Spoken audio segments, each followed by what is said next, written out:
हमारा जो टॉपिक है वो है genetic code. Genetic code is a set of rules used by living cells to translate information that encoded within genetic material. जो genetic code है वो set of rules है, use किया जाता है लिविंग सेल्स के द्वारा, ट्रांसलेट करता है इंफॉर्मेशन को जो कि इनकोडेड होती है with in the genetic material. Genetic code is A triplet codon that means it is a combination of 3 nucleotides. जो जेनेटिक कोड है उसको हम ट्रिपलेट कोडोन भी बोलते हैं, मतलब वो 3 न्यूक्लियोटाइड्स से मिलके बना हुआ है। 3 न्यूक्लियोटाइड्स इक्वल्स टू 1 कोडोन, मतलब जो 3 न्यूक्लियोटाइड हैं वो एक कोडोन को बनाते हैं, और जो एक कोडोन है वो कोड करता है एक अमाइनो एसिड को। The letters A, G, T, C corresponding to nucleotides in DNA, they are organized into codon। जैसे कि हमें पता है DNA के अंदर 4 न्यूक्लियोटाइड्स प्रेजेंट होते हैं, A, G, T, C। तो जेनेटिक कोड के अंदर वो ऑर्गेनाइज्ड होते हैं और कोडॉन्स की फॉर्मेशन करते हैं। 420 amino acid requires at least 20 codons. जैसे कि हमें पता है हमारी बॉडी के अंदर 20 अमाइनो एसिड्स प्रेजेंट होते हैं, तो हमें एक अमाइनो एसिड के लिए एक कोडोन की ज़रूरत होती है। तो 20 अमाइनो एसिड्स को कोड करने के लिए 20 कोडोन्स की ज़रूरत तो है ही है। If one nucleotide act as a codon there will be 4 combination. अगर एक न्यूक्लियोटाइड कोडोन के जैसे एक्ट कर रहा है तो वहाँ पे 4 कॉम्बिनेशन बनेंगे। फिर उन्होंने बाद की स्टडी में क्या देखा, इन्होंने पहले देखा कि मतलब अगर 4 कॉम्बिनेशन प्रेजेंट हैं तो हमारे पास अमाइनो एसिड तो 20 प्रेजेंट हैं, तो ये तो सही नहीं है।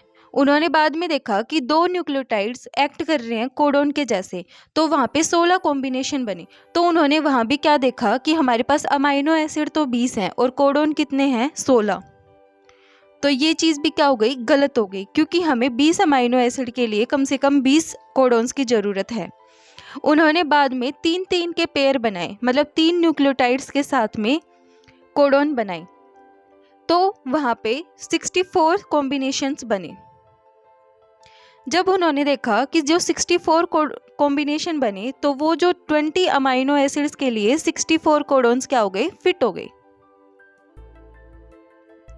Scientist Crick Nirenberg, Hargobind Khorana and Philip Leder, इन्होंने क्या करा, these are the scientist that tested on different kinds of error by making of artificial mRNA a triplet codons.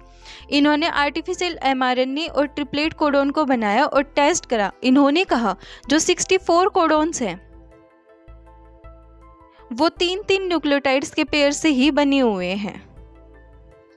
हम देखते हैं टाइप ऑफ कोडॉन्स। जो कोडॉन्स हैं उनको 2 टाइप के अंदर क्लासिफाई किया गया है, सेंस कोडॉन और सिग्नल कोडॉन। जो सिग्नल कोडॉन है उनको फर्दर क्लासिफाइड किया गया है 2 टाइप्स के अंदर, इनिशिएटिंग कोडॉन और टर्मिनेटिंग कोडॉन। इनिशिएटिंग कोडॉन को हम स्टार्ट कोडॉन भी बोलते हैं और जो टर्मिनेटिंग कोडॉन है उनको हम स्टॉप कोडॉन भी बोलते हैं। सबसे पहले हम देखते हैं sense codon. Codon encoding amino acid are called sense codon. जो कोडॉन अमाइनो एसिड्स को कोड करते हैं उनको हम सेंस कोडॉन बोलते हैं। Genetic code contain 61 sense codon encoding 20 amino acids. जो जेनेटिक कोड है उसके अंदर हमने देखा 64 कोडॉन्स प्रेजेंट हैं, लेकिन जो 64 कोडॉन्स हैं उनके अंदर 3 स्टॉप कोडॉन्स प्रेजेंट हैं। तो जो सेंस कोडॉन है वो 61 सेंस कोडॉन्स प्रेजेंट है। For example AUG which codes for methionine. जो AUG है, मतलब जो कोडॉन AUG है वो कोड करता है मिथ्योनिन अमाइनो एसिड को। अब हम देखते हैं signal codon. Signal codon are the codon that provides the signal during the translation process. जो सिग्नल कोडॉन्स हैं वो प्रोवाइड करते हैं signal during the translation process. 2 type of signal codons, terminating codon और इनिशिएटिंग कोडॉन। सबसे पहले हम देखते हैं टर्मिनेटिंग कोडॉन। जो टर्मिनेटिंग कोडॉन है उनको हम chain terminating codons, stop codons और नॉनसेंस कोडॉन्स भी बोलते हैं। Out of 64 codons, 3 codon does not code any amino acid and terminate translation। जैसे कि हमें पता है 64 कोडॉन्स हैं, 64 कोडोन्स में जो 3 अमाइनो एसिड हैं वो स्टॉप कोडोन है, उनके पास कोई भी अमाइनो एसिड प्रेजेंट नहीं है, तो वो ट्रांसलेशन को क्या कर देते हैं, टर्मिनेट कर देते हैं। At stop codon ribosome pauses and fall off the mRNA। Stop codons are, there are 3 stop codons, UAA, UAG और UGA। UAA को हम ऑर्क कोडोन बोलते हैं, UAG को हम एम्बर कोडोन बोलते हैं और UGA को हम ओपल कोडोन बोलते हैं। अब हम देखते हैं इनिशिएशन कोडोन। इनिशिएशन कोडोन को हम स्टार्ट कोडोन भी बोलते हैं। AUG is a initiation codon. जो AUG है वो क्या है, इनिशिएशन कोडोन है। It is the first codon of mRNA transcript that is translated and codes for first amino acid in all protein. जो AUG है वो कोड करता है फर्स्ट अमाइनो एसिड को इन ऑल प्रोटीन्स के अंदर। It codes for methionine in eukaryotes. ये methionine के लिए कोड करता है यूकैरियोट्स के केस में, formyl methionine in prokaryotes. Formyl methionine को कोड करता है प्रोकैरियोट्स के केस में, and ubiquitinated lysine in protista, bacteria, mitochondria and plastids. The most common start codon is AUG। जो AUG है वो एक मोस्ट कॉमन स्टार्ट कोडोन है। इन फ्यू mRNA GUG और UUG also act as a initiation codon as AUG codon is unavailable। जब AUG codon present नहीं होता तो कुछ केसेस में जो GUG और UUG है वो भी एक्ट करते हैं as a start codon. In E. coli, AUG and UUG is read as formyl methionine if it is used as start codon। अगर हम AUG और UUG को स्टार्ट कोडोन के जैसे यूज करते हैं तो वो हम उनको रीड करेंगे as a formyl methionine. When used within coding region, it is read as methionine। अगर AUG रीडिंग फ्रेम के बीच में प्रेजेंट है तो उसको हम एज ए मिथ्योनिन रीड करेंगे। अगर जो ट्रांसलेशन है मतलब जो AUG है वो स्टार्टिंग में प्रेजेंट है तो उसको हम फॉर्माइल मिथ्योनिन के जैसे रीड करेंगे। Similarly GUG as formyl methionine if act as start codon. अगर GUG स्टार्ट कोडन मतलब जो स्टार्टिंग में प्रेजेंट है तो उसको हम रीड करेंगे एज ए फॉर्माइल मिथ्योनिन। अगर GUG बीच में रीडिंग फ्रेम के बीच में प्रेजेंट है तो उसको हम रीड करेंगे एज ए वैलिन। जो फर्स्ट पोजीशन है उसके ऊपर प्रेजेंट है UCAG, सेकंड पोजीशन के ऊपर भी UCAG प्रेजेंट है। जो थर्ड पोजीशन है उसके ऊपर UCAG 4 बार प्रेजेंट है। तो इसमें हम क्या करेंगे, फर्स्ट पोजीशन वाला U, सेकंड पोजीशन वाला U और थर्ड पोजीशन से U लेंगे तो हम एक कोडोन बनाएंगे। अब हम दूसरा कोडोन बनाने के लिए फर्स्ट पोजीशन से U, सेकंड पोजीशन से U और थर्ड पोजीशन से C लेंगे तो ये बना UUC। सिमिलरली हम थर्ड कोडोन बनाने के लिए फर्स्ट पोजीशन से U, सेकंड पोजीशन से U और थर्ड पोजीशन से A लेंगे, ये बना थर्ड कोडोन। ऐसे ही सिमिलरली हम इनको एक एक लेके 64 कोडोन्स बनाएंगे। ये इनकी शॉर्ट्स फॉर्म है, जैसे कि PHE रेफर करता है फिनाइल एलेनाइन को, LEU ल्यूसीन को, ILE आइसोल्यूसिन को, MET मिथ्योनिन को और VAL वैलिन को, SER सेरिन को, PRO प्रोलिन को, THR थ्रियोनिन को, ELA एलेनाइन को, TYR टायरोसिन, UAA UAG और UGAR stop codons, HIS histidine, GLN glutamine, ASN एस्पाराजाइन,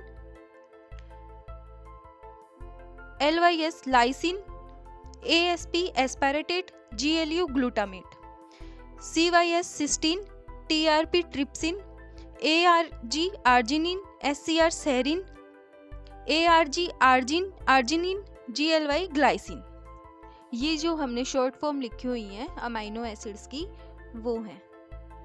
अब हम देखते हैं कैरेक्टरिस्टिक्स ऑफ जेनेटिक कोड। जो जेनेटिक कोड है वो ट्रिपलेट कोडोन होना चाहिए, कोडोन है वो कोमालेस होना चाहिए, नॉन ओवरलैपिंग कोडोन होना चाहिए, यूनिवर्सल होना चाहिए, अनएम्बिगुअस होना चाहिए, डिजेनरेट मतलब जो कोडोन है वो डिजेनरेट होना चाहिए, chain initiation codon, chain termination codon और पोलैरिटी ऑफ जेनेटिक कोडोन। अब हम सबसे पहले देखते हैं triplet codon. Nucleotide of mRNA are arranged in linear sequence. And group of 3 nucleotides are called triplet codon. जो न्यूक्लियोटाइड है mRNA के वो अरेंज्ड होते हैं लीनियर सीक्वेंस के अंदर और ग्रुप जो 3 न्यूक्लियोटाइड्स के ग्रुप को बोलते हैं ट्रिपलेट कोडन। जैसे कि हमें पता है जो 3 न्यूक्लियोटाइड मिलके एक कोडन को बनाते हैं और जो एक कोडन है वो इक्वल टू होता है एक अमाइनो एसिड के। सेकंड जो है वो है जेनेटिक कोड इज कोमालेस, मतलब जो जेनेटिक कोड है वो कोमालेस होना चाहिए। Genetic code is commaless that means after coded of 1 amino acid second amino acid will be automatically coded by next 3 letters and here no letter waste as the punctuation mark. मतलब इसका मतलब क्या है कि जो genetic code है वो commaless होना चाहिए। इसके अकॉर्डिंग ये बोला गया है कि मतलब जैसे कि एक अमाइनो एसिड जो कोड किया गया है एक कोडोन से, जैसे कि AUG ने कोड करा मिथ्योनिन को। अब हम सेकंड अमाइनो एसिड जो भी लिखेंगे वो कोड करेगा सेकंड अमाइनो एसिड को। जो सेकंड कोडोन है वो कोड करेगा सेकंड अमाइनो एसिड को। इनके बीच में कोई भी पंक्चुएशन मार्क्स नहीं होना चाहिए। जो जेनेटिक कोड है वो कोमालेस होना चाहिए।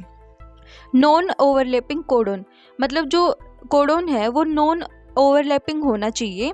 Base in mRNA is not used for different codons. If code is overlapping, that means they reflect more than one amino acid. अगर जो कोडोन है वो ओवरलैपिंग प्रेजेंट होएगा तो वो एक से ज़्यादा अमाइनो एसिड को रिफ्लेक्ट करेगा। तो जो कोडोन है वो नॉन ओवरलैपिंग होना चाहिए। Codon is universal. Code means that the same code is used for all life forms. This is not strictly true. इन्होंने क्या बोला, जो सेम कोड है ना, जो सेम कोडोन है वो मतलब हर एक स्पीसीज के लिए जितनी भी लाइफ फॉर्म्स हैं उनके लिए सेम है, लेकिन ये क्या है, ये ट्रू नहीं है, स्ट्रिक्टली ट्रू नहीं है। There is few contest dependent codons also. In this contest the genetic code is nearly universal. इन्होंने क्या बोला, जो जेनेटिक कोड है वो नियरली यूनिवर्सल है। अब हम एग्जाम्पल के थ्रू देखते हैं UGA। जो UGA है वो एक्ट करता है स्टॉप कोडोन के जैसे, लेकिन जो माइकोप्लाज्मा और स्पाइरोप्लाज्मा है उनके अंदर जो UGA है वो एक्ट करता है ट्रिप्टोफान को कोड करने के लिए। CUG, जो CUG है वो कोड करता है ल्यूसीन को, लेकिन जो माइटोकॉन्ड्रिया इन यीस्ट के अंदर ये कोड करता है थ्रियोनिन अमाइनो एसिड को। Code is unambiguous. जो कोड है वो अनएम्बिगुअस होना चाहिए। अनएम्बिगुअस का मतलब क्या होता है ये हम देखते हैं। This condition is must for code because if code present in ambiguous manner then they provide different meaning, so a disturbance is created. For solving this problem we take a codon that show unambiguous in nature. इसका मतलब क्या है, अगर जो codon है वो ambiguous manner में present होगा तो वो क्या है, वो डिफरेंट मीनिंग्स मतलब अलग अलग मीनिंग प्रोवाइड करेगा, जिससे कि जो मतलब हम सीक्वेंस बना रहे हैं उसके अंदर क्या होएगा, डिस्टर्बेंस क्रिएट हो जाएगी। तो हमें इसके लिए अनएम्बिगुअस कोडोन की ज़रूरत होती है। जैसे कि फॉर एग्जांपल AUG, जो AUG है वो हमेशा एक्ट करता है स्टार्ट कोडोन के जैसे। अब हम देखते हैं कोड इज डिजेनरेट। जो कोड है वो डिजेनरेट होना चाहिए। Different codon specify same amino acid. जो डिफरेंट कोडोन है वो क्या स्पेसिफाई करते हैं, सेम अमाइनो एसिड को। जैसे कि CUU, CUC, CUA, CUG ये एक ही अमाइनो एसिड को कोड करते हैं, वो है leucine. Polarity of genetic code. जो जेनेटिक कोड है जो उसकी पोलैरिटी है वो हमेशा 5 प्राइम से 3 प्राइम डायरेक्शन के अंदर होनी चाहिए। समरी। अब हमने इस टॉपिक के अंदर क्या क्या देखा, basic of genetic code, type of genetic code और कैरेक्टरिस्टिक्स ऑफ जेनेटिक कोड। आज के लिए टॉपिक इतना ही था। वीडियो पसंद आए तो लाइक, शेयर एंड सब्सक्राइब जरूर करना।